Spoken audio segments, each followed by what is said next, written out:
Hi! எல்லாரும் எப்படி இருக்கீங்க? இன்னைக்கு என்னோட பிரேக்ஃபாஸ்ட் பார்த்தீங்கன்னா, நட்ஸ்ல தாங்க ஸ்டார்ட் ஆச்சு.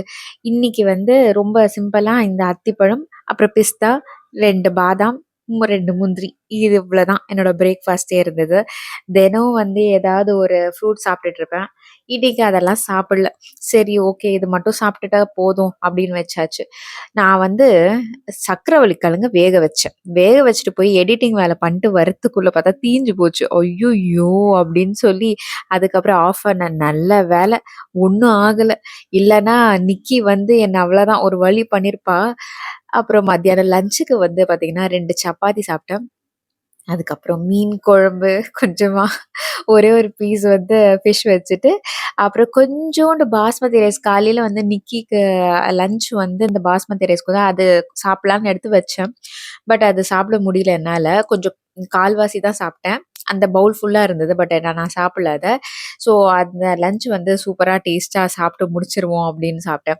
நான் ரைஸே எடுத்துக்க வேணாம் தான் பார்த்தேன். பட் ஓகே கொஞ்சமா, சும்மா கொஞ்சமா சாப்பிட்டேன். 1 ஸ்பூன் தான் சாப்பிட்டுருப்பேன் நானு. அதுக்கப்புறம் பார்த்தீங்கன்னா, இந்த பூசணிக்காய் பார்த்தீங்கன்னா, சுத்தி போடுறதுக்காக வாங்கி வச்சதுங்க. அது என்னைக்கோ வாங்கி வச்சோம். அதுக்கப்புறம் அப்படியே மறந்துட்டோம். கடைசியில பார்த்தீங்கன்னா, அது ஒரு மாரி அழுகி போச்சு. சரி தூக்கி போட மனசு இல்ல. அவ்ளோ பெரிய பூசணிக்காவ என்ன பண்ணலாம் அப்படின்னு சொல்லிட்டு பார்த்தா, உரம் பண்ணிடலாம் மாடியில. ரொம்ப நாள் ஆச்சு இந்த மாரி நான் கம்போஸ் பண்ணி. அதனால ஒரு சின்ன தொட்டியிலேயே வந்து கொஞ்சமா மண்ணு போட்டுட்டு, அதுக்கப்புறம் இந்த காய வந்து நல்லா பொடியா வெட்டி, அதுக்கப்புறம் போட்டு மேல கொஞ்சம் மண்ணு தூவிட்டு, அதுக்கப்புறம் ட்ரை லீவ்ஸ் ஏதாவது போட்டு மூடிடலாம். நான் இப்படிதான் கம்போஸ் பண்ணுவேன். என்னோட பழைய வீடியோங்கலாம் பார்த்தீங்கன்னா தெரியும் கண்டிப்பா. ஒரு 10 மந்த்ஸ் முன்னாடி எல்லாம் போட்டிருப்பேன். நெறைய கார்டனிங் வீடியோஸ. வேணுனா அத செக் பண்ணி பாருங்க. அதுக்கப்புறம் மாடியில வந்து நெறைய வேலை இருந்துச்சு எனக்கு. அ அதனாலேயே வந்து ஜிம்முக்கு போல. இன்னைக்கு வீட்லயும் கொஞ்சம் நெறைய வேலை இருந்தது. மாடியிலயும் கொஞ்சம் கிளீனிங் வேலைலாம் இருந்தது. அதனாலேயே இன்னைக்கு ஜிம்முக்கு போய் ஒர்க் அவுட்லாம் பண்ணல நானு. அதுக்கு பதிலா இந்த வேலைலாம் பார்த்துப்போம். கொஞ்சம் ஆல்டர்னேட்டிவா பண்ணிக்கணும். நம்ப அட்ஜஸ்ட் பண்ணி பண்ணிக்கிட்டா தான் நம்மனால எல்லாமே வந்து பண்ண முடியும். அதனால மாடியில எல்லாம் கொஞ்சம் கிளீன் பண்ணி முடிச்சுட்டு, அதுக்கப்புறம் பார்த்தீங்கன்னா, மேல வந்து நெறைய வந்து குப்பைமேனி வந்து செடி வந்து இருக்கும். தானா வளர்ந்துரும். இந்த குப்பைமேனி இலை உங்களுக்கு தெரியும் இல்லையா? ரோட் சைடு ஓரமாலாம் கிடக்கும். ஆனா அதெல்லாம் வந்து யூஸ் பண்ணக்கூடாது. இந்த மாதிரி வந்து கிளீனா, நீட்டா இருந்துச்சுன்னா, நம்ம வந்து அத எடுத்துக்கலாம். நம்ப தோட்டத்தில வந்து சும்மாவே வந்து நெறையவே வளரும் அங்கங்க. அதனால அது வந்து இன்னைக்கு எடுத்துக்கிட்டேன். ஏன்னு கேட்டீங்கன்னா, நிக்கிக்கு வந்து கொஞ்ச நாளா வந்து அந்த ஸ்கின் வந்து என்ன ஆகுதுன்னா, அவ சன் டேன் ஆவுது. வெயில்ல வந்து சைக்கிள்ல போவா. அதனால பார்த்தீங்கன்னா, அவ ஸ்கின் வந்து ரொம்ப சென்சிட்டிவா இருக்கிறதுனால, ஒரு மாதிரி ரேஷஸ் மாரி வந்துருது. அதுக்காக வந்து இது ஸ்கின்னுக்கு போட்டா ரொம்ப நல்லதுன்னு சொன்னாங்க இந்த குப்பைமேனி. அதுக்காக கொஞ்சம் அத பறிச்சுக்கிட்டேன். இது பார்த்தீங்கன்னா, மேல வந்து அந்த கட்டிங்ஸ் எல்லாம் அப்பப்போ வைப்பேன் நானு. அந்த மாரி கட் பண்ணி வச்சுட்டுருந்தேன்.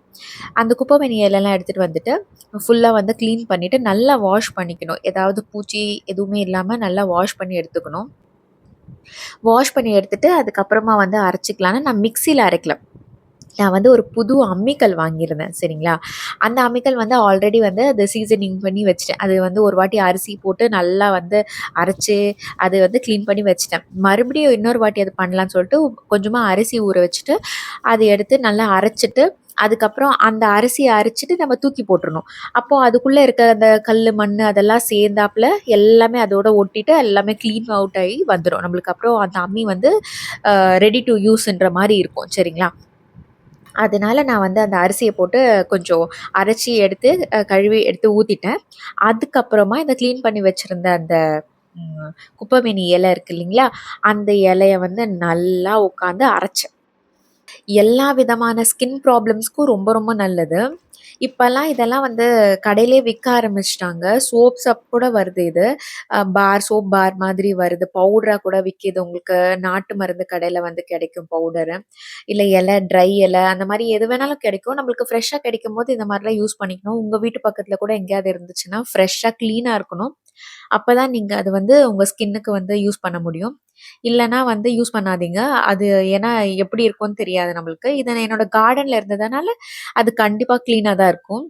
இதெல்லாம் எதுக்கு இப்போ உங்களுக்கு காமிச்சுட்டு இருக்கேன்னா, சரி மேபி யாருக்காவது தெரியாம கூட இருக்கலாம். இது யூஸ் பண்ணா வந்து ஸ்கின்னுக்கு ரொம்ப நல்லதுன்னு எனக்கு தெரியாம கூட இருக்கலாம் இல்லையா? தெரிஞ்சவங்களுக்கு ஓகே. பட் தெரியாதவங்க இத பார்த்து தெரிஞ்சுப்பாங்கன்னு சொல்லி, நான் இது கூட பார்த்தீங்கன்னா, கஸ்தூரி மஞ்சள் வந்து ஆட் பண்ணேன்.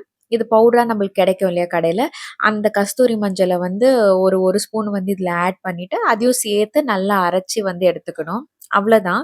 குப்பமேனி, கஸ்தூரி மஞ்சள். இது 2மே வந்து ரொம்ப ரொம்ப நல்லது. நம்ம ஃபேஸ் பேக்கா கூட யூஸ் பண்ணிக்கலாம் வாரத்துல ஒரு வாட்டி. இவளுக்கு வந்து நான் என்ன பண்ணேன்னா, அவளுக்கு பிம்பிள்ஸ் எல்லாம் கூட வருது இல்லையா ஃபேஸ்ல. டீனேஜ்னால வந்து இந்த மாரி பிம்பிள்ஸ் எல்லாம் வர ப்ராப்ளம் இருந்தா கூட நீங்க இத யூஸ் பண்ணிக்கலாம். ஆனா ரொம்ப உங்களுக்கு ஆக்னி ப்ராப்ளமா இருந்தாலாம் யூஸ் பண்ண வேண்டாம். ஏன்னு கேட்டீங்கன்னா, நீங்க ஒரு வாட்டி டாக்டர கன்சல்ட் பண்ணிட்டு தான் இதெல்லாம் வந்து போடணும். இல்ல ஜென்ரலா உங்க ஸ்கின் வந்து கொஞ்சம் ஓகேவா தான் இருக்கு அப்டின்னா, நீங்க கண்டிப்பா இதெல்லாம் வந்து நல்லா தேய்ச்சுக்கலாம். அவ ஸ்கின்ல பாருங்க, கொஞ்சம் அங்கங்க வந்து ரொம்ப அந்த ஸ்கின் ரேஷஸா இருக்கும். அது ஃபுல்லா டாக்டர் என்ன சொன்னாங்கன்னா, இது வந்து ஒண்ணுமே ப்ராப்ளம் இல்ல. அ வந்து சன்ல வந்து அவளுக்கு ரொம்ப சென்சிட்டிவா இருக்கு. அது சன்னால தான் இந்த மாரி அலர்ஜீஸ் ஆவுது அவளுக்கு. ரொம்ப சென்சிட்டிவ் ஸ்கின்னா இருக்கிறதுனால தான் அப்படின்னு சொன்னாங்க. அதனால தான் நான் இத வந்து தைரியமா போட்டுட்டு இருக்கேன் நானு. ஒண்ணும் ப்ராப்ளம் இல்ல. அங்க பாருங்க எப்படி படுத்துட்டு இருக்குதுன்னு சொல்லிட்டு ஃபுல்லா தடவி விட்டேன் அவளுக்கு. கையிலயும், ஃபேஸ்லயும் போட்டு விட்டேன். அதுக்கப்புறம் நைட் பார்த்தீங்கன்னா, எனக்கு டின்னருக்கு வந்து ஓட்ஸ் அண்ட் நட்ஸ் ஸ்மூத்தி போட்டேன். 1 ஸ்பூன் ஓட்ஸ் தான். 2 பாதாமு, அப்புறம் 2 முந்திரி அவ்வளதான். அது மட்டும் போட்டு கொஞ்சமா பால் மட்டும் ஊத்திட்டு, அ அவ்வளதான் ஸ்மூத்தி அடிச்சு குடிச்சுட்டேன் நான் அன்னைக்கு நைட்டுக்கு. டெய்லி ஃப்ரூட்ஸ் சாப்பிட்டுட்டு இருக்கோமேன்னு சொல்லிட்டு. இதுதான் நம்மளோட டே 6 முடிஞ்சதா? நெக்ஸ்ட் டே 7க்கு நம்ம போறோம். நம்மளோட last day. Last day of டயட்ன்னு சொல்லலாம். இந்த 7 நாளுமே 1 மீல் டயட் என்ன ரிசல்ட் குடுத்துச்சுன்னா, இதோட எண்டுல நீங்க பார்ப்பீங்க. காலையில பார்த்தீங்கன்னா, ஒரு பப்பாயாவும், சப்போட்டா நான் வந்து சாப்பிட்டேன். சப்போட்டா ஓரளவுக்கு ஸ்வீட்டா இருந்தது. பப்பாயா நல்லாவே இல்ல. அ டெய்லி நான் சாப்பிடுற பப்பாயா வந்து நல்லா இருந்தது. இந்த பப்பாயா உங்களுக்கு டெய்லி நீங்க சாப்பிடுறதுனால என்ன ஆகும்னா, உங்களுக்கு வந்து அது ஸ்கின்னுக்கு ரொம்ப நல்லது. பப்பாயா வந்து அதிகமா வந்து வைட்டமின் ஏவும் அதுல அதிகமா இருக்கு. நல்லது நம்ம ஸ்கின், ஹேர்க்கு எல்லாத்துக்குமே. அன்னைக்கு நான் ஜிம் போயிட்டு வந்துட்டு, அதுக்கப்புறம் வீட்டு வேலைலாம் வந்து பார்த்துட்டுருந்தேன்.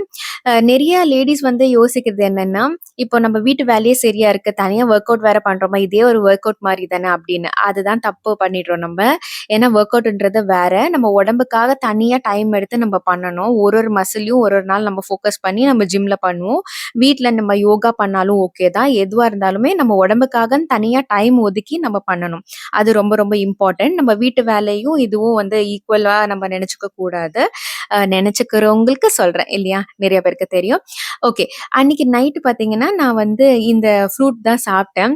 இது என்னது அப்படின்னு நீங்க யோசிக்கலாம். தக்காளி மாரியே இருக்கு அப்படின்ட்டுன்னு.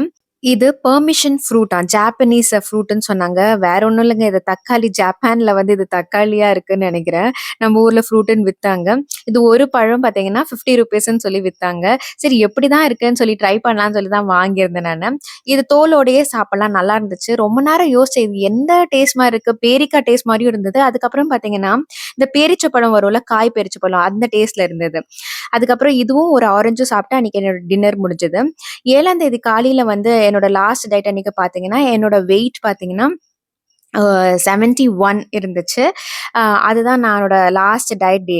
அதுக்கு அடுத்த நாள் நான் பார்த்தேன் 8ஆம் தேதி என்னோட டயட் எல்லாம் முடிஞ்சு அடுத்த நாள் பார்த்தம்போது 70 தாங்க இருந்தது. 70.8. என்னோட ஸ்டார்ட்டிங் வெயிட் என்னன்னு என்னோட ஃபர்ஸ்ட் வீடியோ பார்த்தோன்னா உங்களுக்கு தெரியும். ஆல்மோஸ்ட் 2 கிலோ குறைஞ்சிருச்சுங்க. இதாங்க 7 நாளோட ரிசல்ட். ஓகே நான் உங்கள அடுத்த வீடியோல சந்திக்கிறேன். டாடா! பபாய். மறக்காம சப்ஸ்கிரைப் பண்ணுங்கப்பா. ப்ளீஸ். பபாய்.